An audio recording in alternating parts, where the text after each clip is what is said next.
believe Buffalo is going to win it both. Kick your heels up and down. We've seen why the Buffalo Bills are en route to the playoffs. Come on now, the Bills are making it happen now.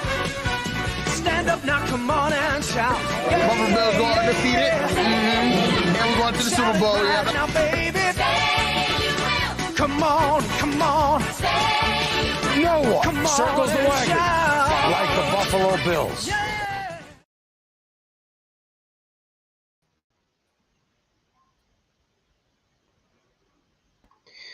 All right, we are live. We are live, and we are back. Welcome. We good, everybody? Yes, sir. You good? You good? Yeah. Yeah, I'm sure. Yeah, it's just been a while, but I'm happy that we're back. And so let me introduce the guys, y'all. Let's get the show rolling. I have my guy Shaking Matt, the rust AKA, off. Yep. AKA Matty Ice. Matt, what's up, man? Nothing much, man. I'm glad to be back. Camp has started. I'm happy to be back. We're gonna be back in the swing of things. I like it, man. How you doing? How you guys doing? Good. I'm straight. Definitely, happy to be back in the swing of things. Definitely good to see some new content. You know what I'm saying? That's coming out day by day. But shout out to our guy Rad, aka All Purpose Rad. Rad, what's up, man? Man, what's good, y'all boys? Man, yeah, like I said, I'm ready to be back. Camp, exciting talks, mad different narratives coming out, all these expectations, all this type of stuff going on, man, in the Bills camp. So I'm happy to see it. Let's go. Absolutely. And before we get into the show, man, let's kick it off right. You already know, Matt. Can you please let the people know who is sponsoring the show today, man? Yes, sir. This episode and every other episode is brought to you by the good people at Buffalo Wing Kings. Being from Buffalo, there's two things the guys here at the Overdue Bills podcast know. That's Bills football, and that's wings. Our first choice and the best choice is Buffalo Wing Kings. With over 101 different flavors, Wing Kings is sure to get you out and get whatever variety of wings you guys are looking for. Make sure to hit them up for parties. We got the season coming up. We got all kinds of events. Definitely hit those guys up. Stop down and see them at 484 Elmwood Avenue or give them a call at 716-248-1427 and find out why they say, and we know they got the best wings in town, hands down. And make sure you shout out the Overdue Bills podcast, get 10% off your order. Also, you can get them on Uber Eats and DoorDash too. Oh, that's good. Then Uber Eats, DoorDash, that's up. Yeah, Absolutely. Shout out the Wing Kings. You know the vibes. Just like the Bills, we got a preseason too. We're gonna get it right. Yeah, boys, we're gonna get it right. Yeah. We're gonna get it right. It's actually just like the offense. They said the offense has been a little slow, so we're a little slow, opening up. But we good. Let's do a bit of housekeeping, OverdueBillsPod.com, OverdueBillsPod.com. Man, we need everybody to go to the website, support your guys, all your merch needs. We got t-shirts. It's the summertime. We got some good weather in Buffalo. You know what I mean? Thank God. So we definitely got the shirts. But the winter is coming. Shout out to House of Dragons. Winter is coming. So, we got hoodies. Matt sporting the hoodie right now. We got the hats. We got everything. OverdueBillsPod.com. So please go there for all your Overdue Bills needs. And let me say this too. Shout out to Buffalo fan base. We ask you to like, share, rate, and review. Please subscribe to all the channels. Please hit the like button if you're watching on YouTube. And even on Facebook, all those amazing things. We definitely need you to do that. We appreciate all of the support. And with that being said, let's get into the show, man. Quick question of the day. And I actually had two, but I'm going to ask this one first because there's been a lot of talk around this. Because I think there's only 6 teams that travel for training camp, meaning that they go away from their facility to generally a college, like how we go to St. John Fisher, and, they take the players away from what's familiar, and bring them, into this hodgepodge. So I'm going to ask the guys, do you think that we should still be doing that? Or do you think we should just keep it at our facility where we have all of those amazing, things, the equipment we have, the state of our facility, so on and so forth? Like, is it is it good that we still do that? Matt, how do you feel about it? So I feel really good about it. I mean, because of the fact is like they're not going to some rinky dink facility. The Ralph Wilson and that family, they did a good job of upgrading all the facilities there. Years ago at St. John Fisher. St. John Fisher kind of lucked out with that.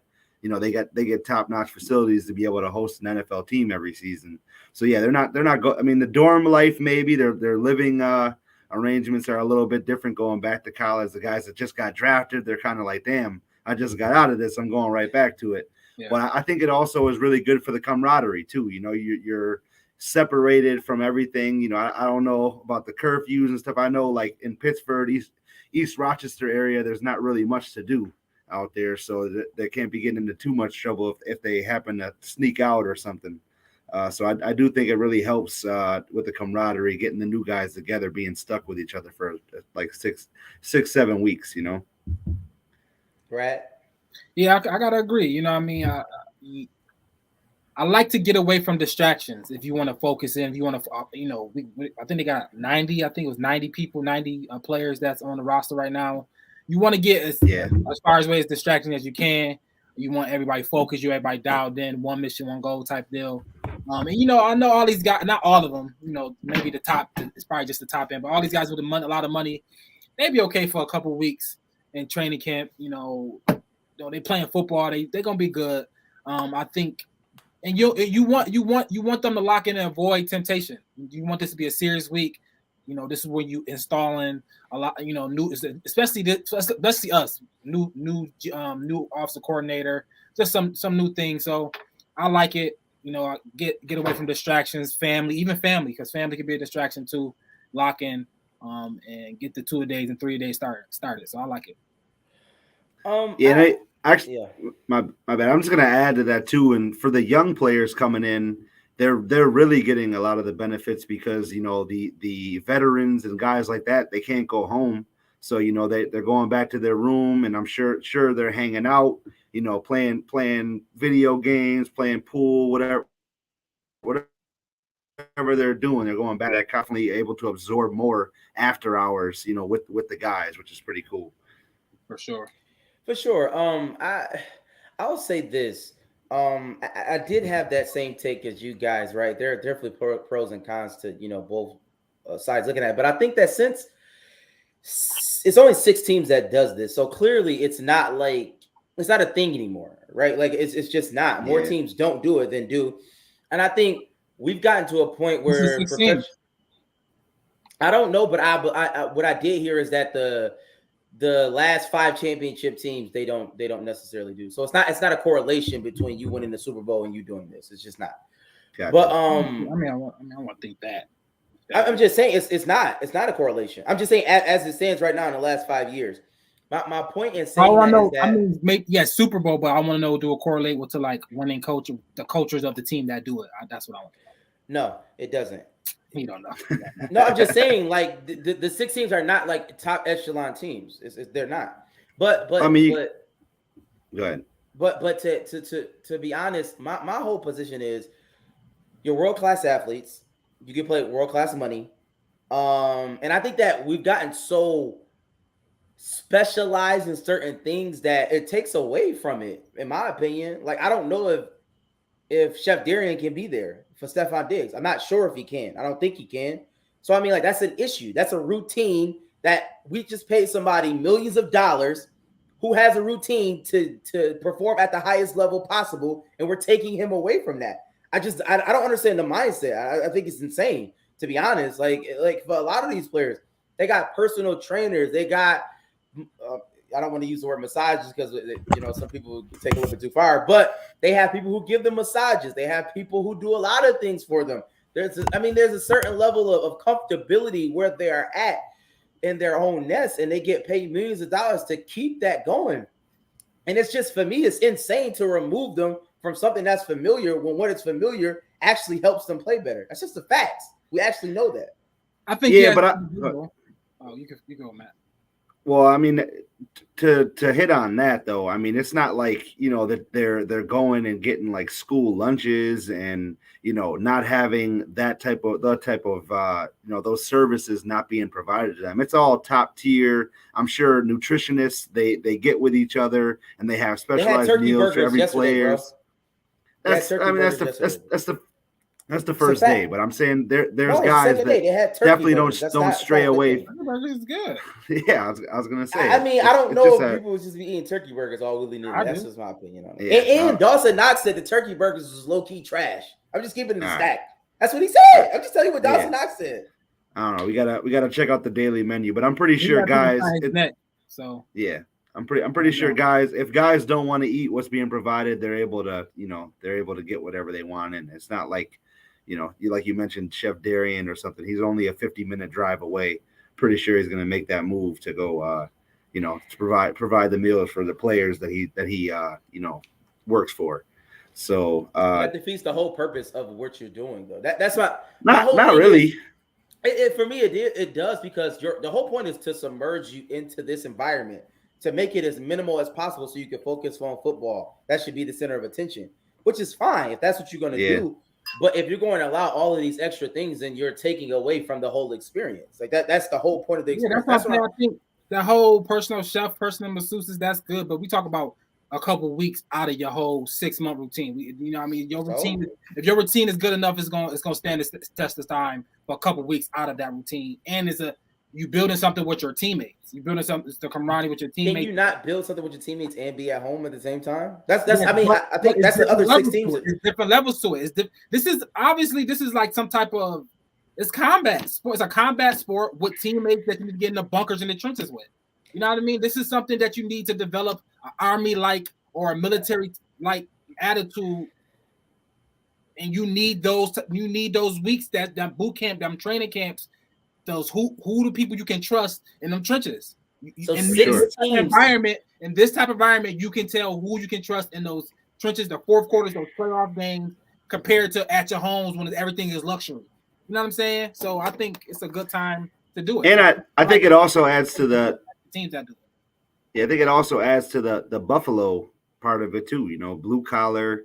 You go. They're going to work, man. They're going for this short stint. They're going to work, man. That's what it is. Like, you can't go to work at Ralph Wilson. I don't understand. You can, but I'm just saying. Are there other blue collar football teams in the NFL? Like, I think we just make up. What I'm saying is, I'm not saying that this wasn't beneficial at a point.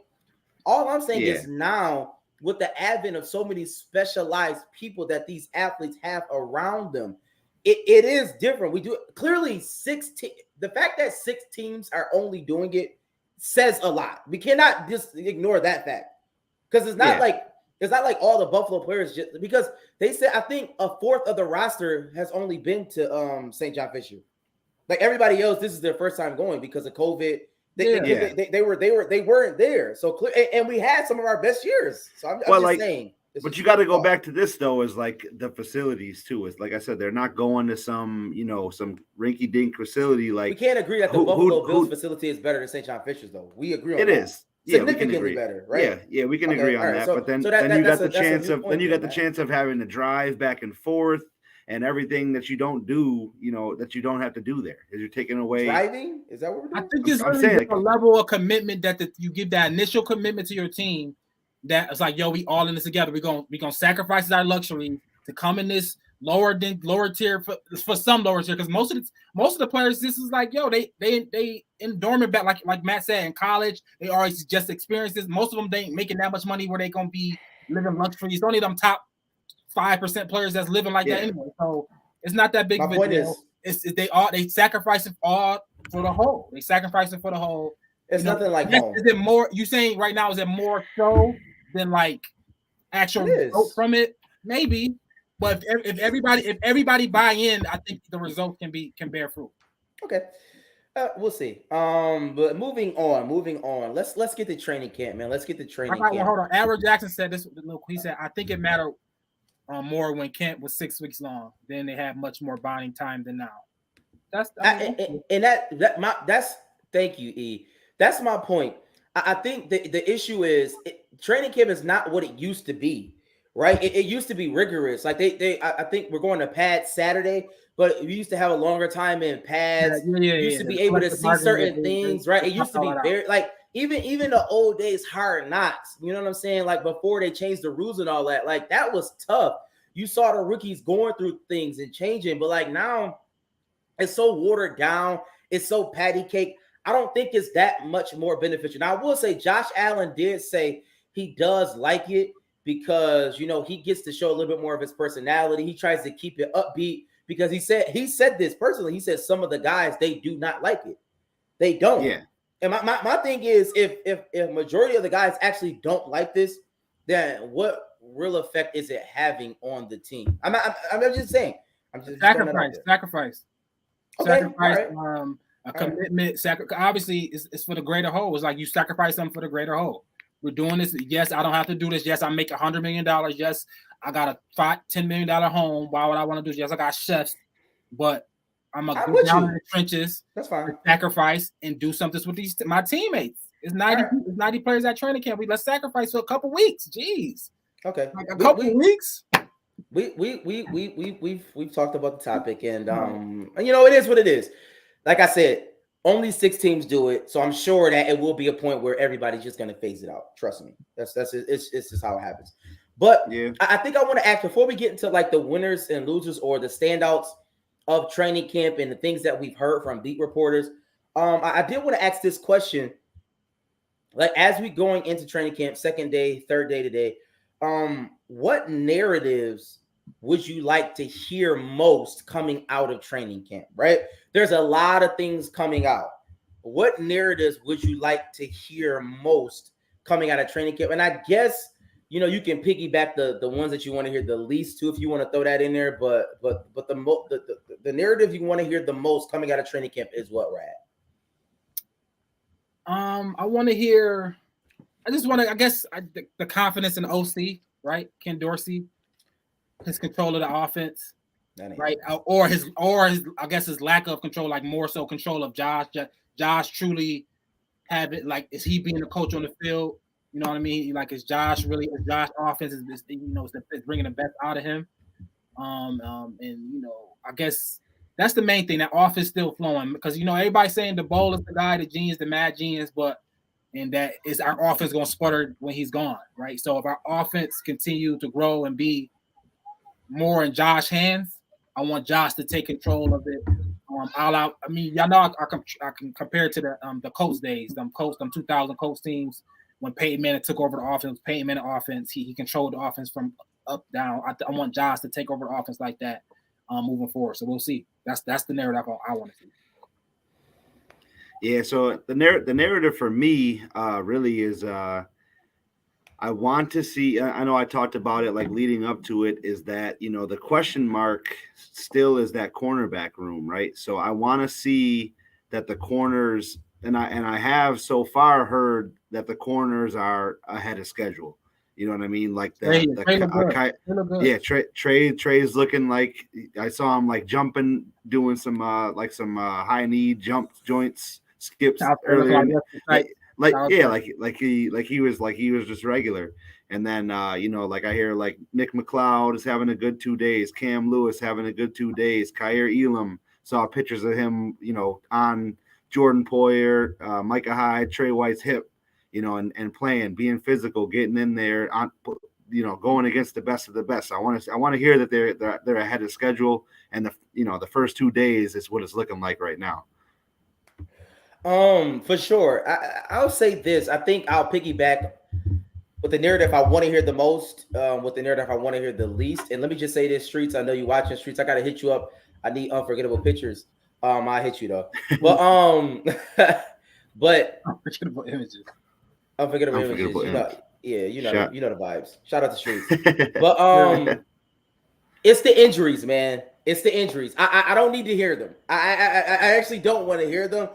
And I guess I could get into it. The Roger Saffold, him getting in the car accident.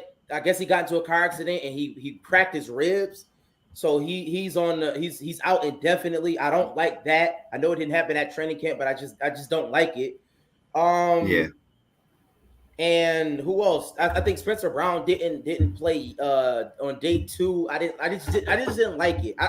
Listen. I'm not saying that it's crazy injuries, but the narrative I want to hear is us coming out of training camp with no injuries, right? With everybody healthy, our team is intact and everything, because we already got Ike Bacher and Trey White on the pup list, right? We need to be healthy. I want to be healthy this season, so that's a big thing for me.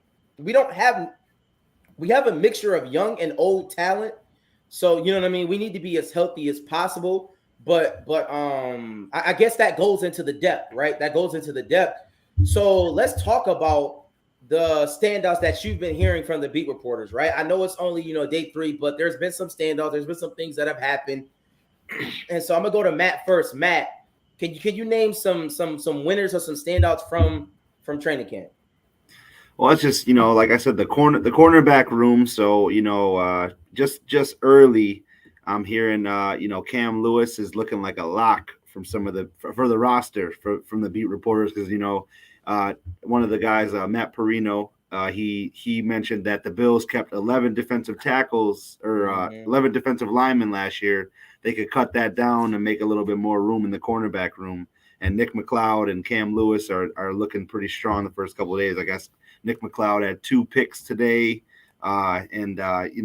just early on they're looking good. And then on the other side, Khalil Shakir has been looking pretty good. Like he's and I know we alluded to this too, is that he's going to come in comfortable because there's really no pressure on that wide receiver group. You know what I mean? Because all of them can play. So you gotta come in and produce a little bit, and you're all right. For sure. One of the beat reporters said that Cam Lewis, at least for the first 2 days, he's been moving up the depth chart, like in their minds, like not necessarily the coach's minds, but like in the beat reporters, they've been looking at Cam Lewis, though he's 5'9", but they've been talking about the idea that he's comfortable with the defense, with all the calls and all of those things. He's been with the playbook for a while now. And he said that, like, one of the standout plays was, I think it was day 2, where Isaiah McKenzie, I don't know if y'all remember even last season, where Isaiah McKenzie used to do that dig route. Yeah. And he had success in that one game where he hit that dig route, but they said Cam Lewis is step for step with him. And, he made a good play on the ball. So it's like, it's really something to look at. I think for me, depth is very important, going into the season. And that's what's being shown out. And a standout for me personally, or at least one of them, is I think Stephon Diggs. What I've been hearing is that Stephon Diggs, he's been a leader in camp. And granted, this is from beat reporters, and I may have a little bit of inside information, but that's neither here nor there. But he's been a leader at camp. Like, even with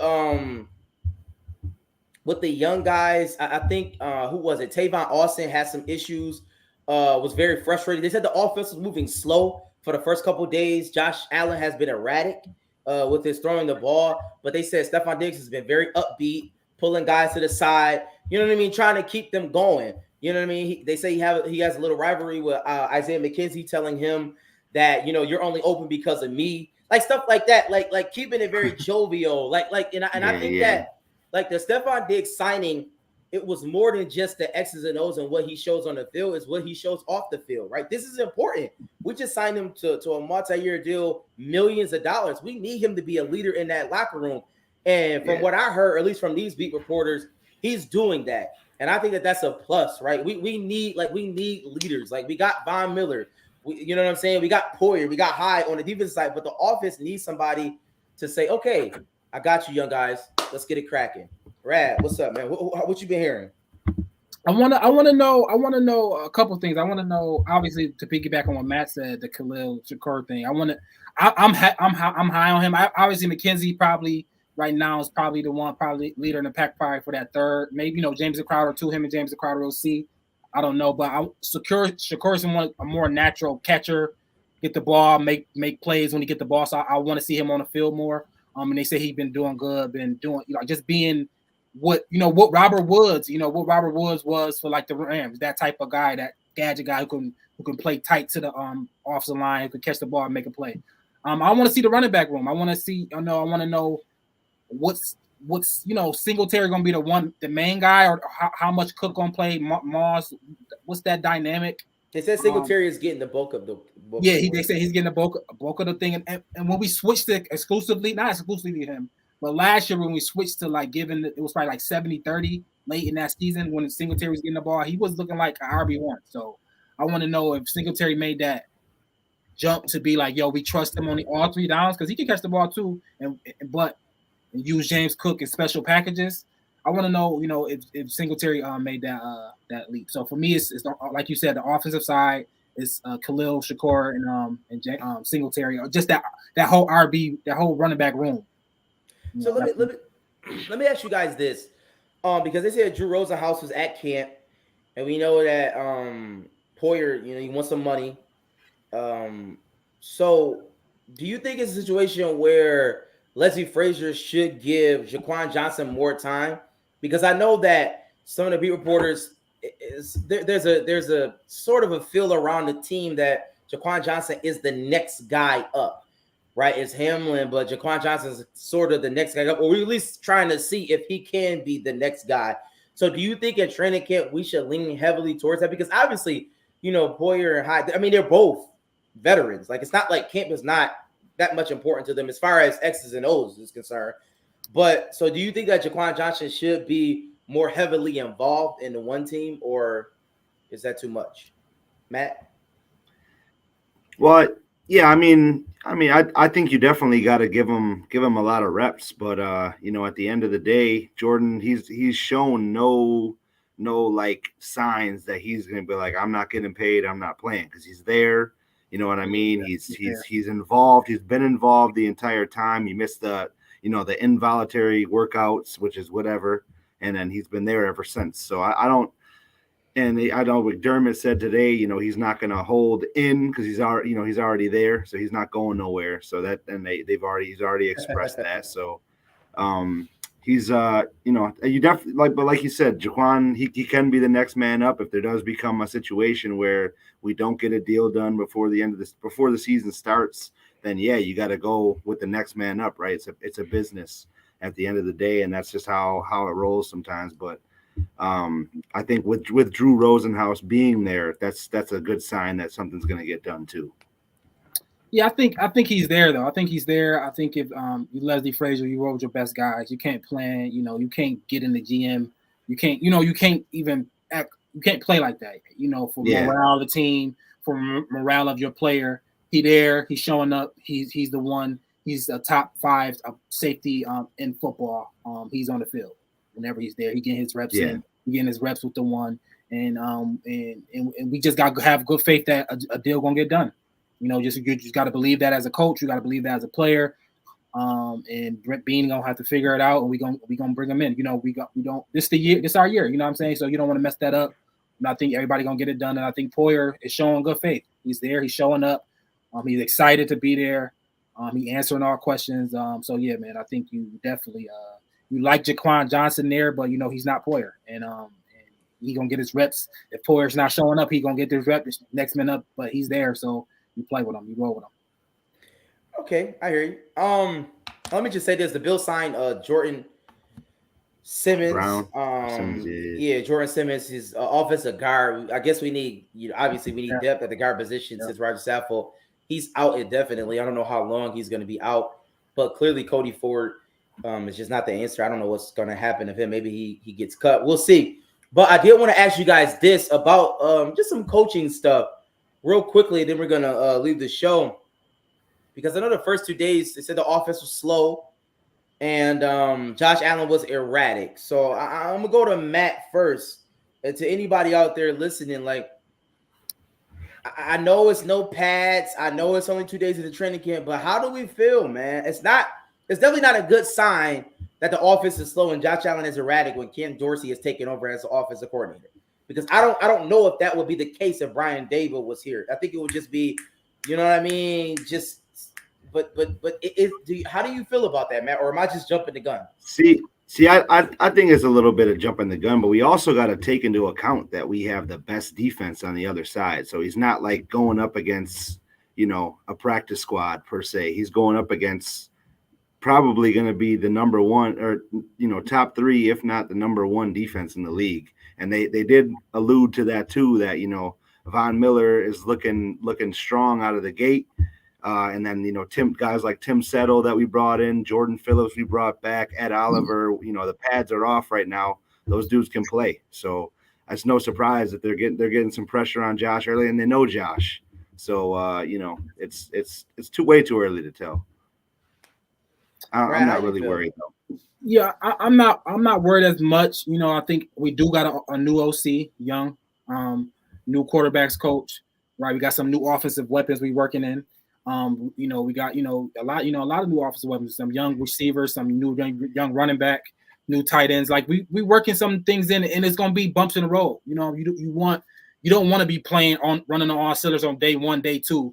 You want by the end of training camp, you want everything smooth. You want all the kinks worked out, right? So as long as we progressing each day, it is what it is. You don't want to hear bad things, but it's no pads. Day 2, no pads. If bad things gonna happen, it's gonna happen those times. So whatever, it's not that big of a deal. The offense is gonna run. I think Josh is gonna be MVP. So I'm all good. I'm all good.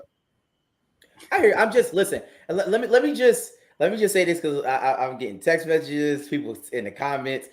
I am not saying that Josh Allen will not be good. Like I'm not saying that. I'm just saying that it has been reports out of the camp that Josh Allen has been erratic for the first 2 days.